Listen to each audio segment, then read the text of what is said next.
If you say that being a man or masculinity means to you to be able to do what you want, say how you want, move how you want, and run your life the way you want to do it, then why is it that through this series of questions you just told me that your entire life you've lived by somebody else's standards doing what they want you to do? Scotch Porter. What's up, everybody? So today's conversation is about doulas and the Black birthing experience. And I'm joined by two amazing guests, and I'll allow them to introduce themselves. Hi, my name is Te-Ana Souffrant. I'm the CEO and founder of the ARC app and lead doula and full spectrum doula here in NYC.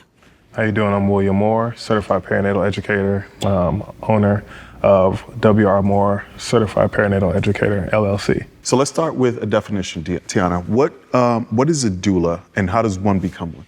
Doulas are non-trained clinical birth professionals. We provide emotional, physical, and spiritual and mental support. Most doulas find their path by going to a training. You can become certified or choose not to become certified, but there are a number of avenues and different ways in which you can become a doula. Awesome. And William, you're the first or one of the few male doulas in Minnesota. How did people react to something that most people usually ascribe to a profession for women? Usually from the public, it's very quick, very swift, like, But then after that, they're quickly over it because the whole reason they're talking to you is because they're just looking for a resource. They're looking for help. Now, when it comes to colleagues of the professional world, it's a myriad of reactions. It's one from, well, do you know, I've had somebody ask me if I actually knew what that was before. I've had people who are excited about it and want to see more men doing the work and are eager to really collaborate.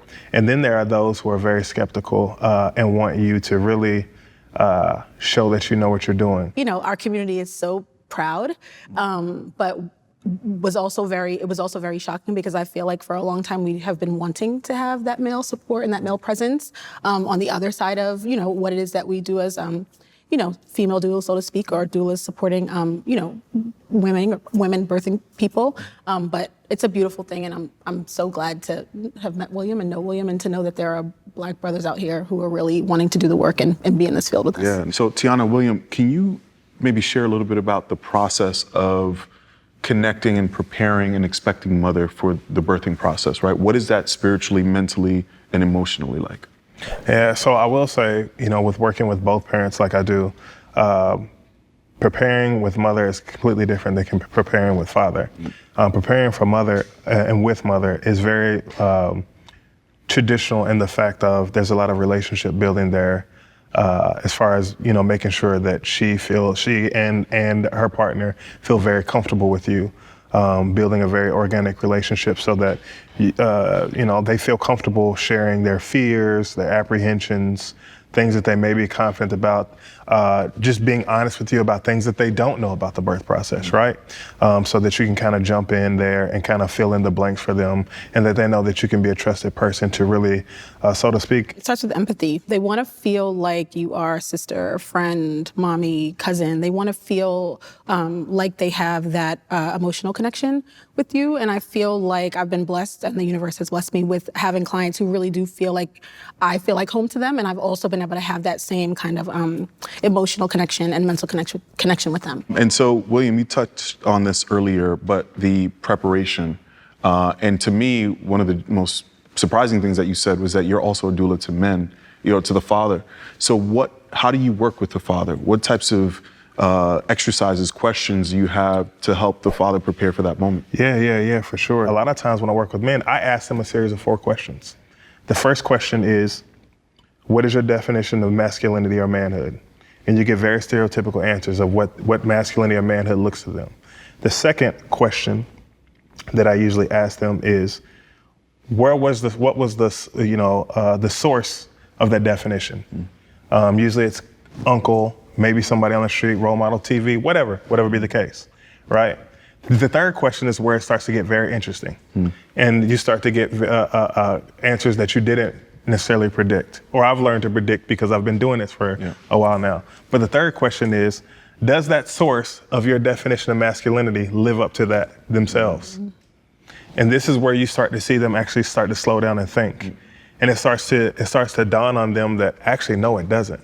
So then when you ask the fourth and final question, that if you say that being a man or masculinity means to you to be able to do what you want, say how you want, move how you want, and run your life the way you want to do it, right, in a very authoritative way, then why is it that through this series of questions you just told me that your entire life you've lived by somebody else's standards doing what they want you to do? It's almost like the first moment of clarity that they've had in a long time. That's when you're able to lay the groundwork and the foundation for, now we can start talking about what your place can be in the birth process and as co-parents. Man, that's I can only imagine how powerful that is. I'm sure there's a lot of tears in that moment. But speaking of tears, you both are experiencing a lot of beauty during the birthing process, but also a lot of trauma.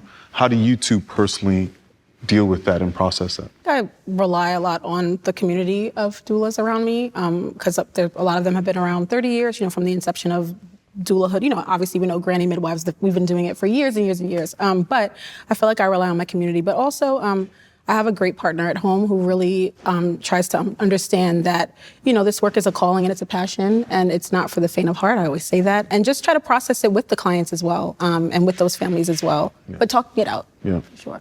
For me, it's a lot of relying on network, friends. It's also knowing that what I'm doing for me is a cultural responsibility. And so when I look at it that way, it makes it easier for me to absorb, the process and how it makes me feel or what it's doing to me.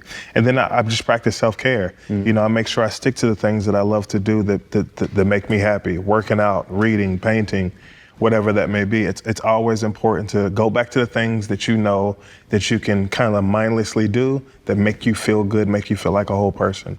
And that's what's been able to, really carry me through and help me keep a healthy foundation up under me. Amazing. Thank you both so much for this conversation. Thank you. Amazing. Thank you so much for tuning in, folks. We'll see you next time. And this is The Wellness Edit.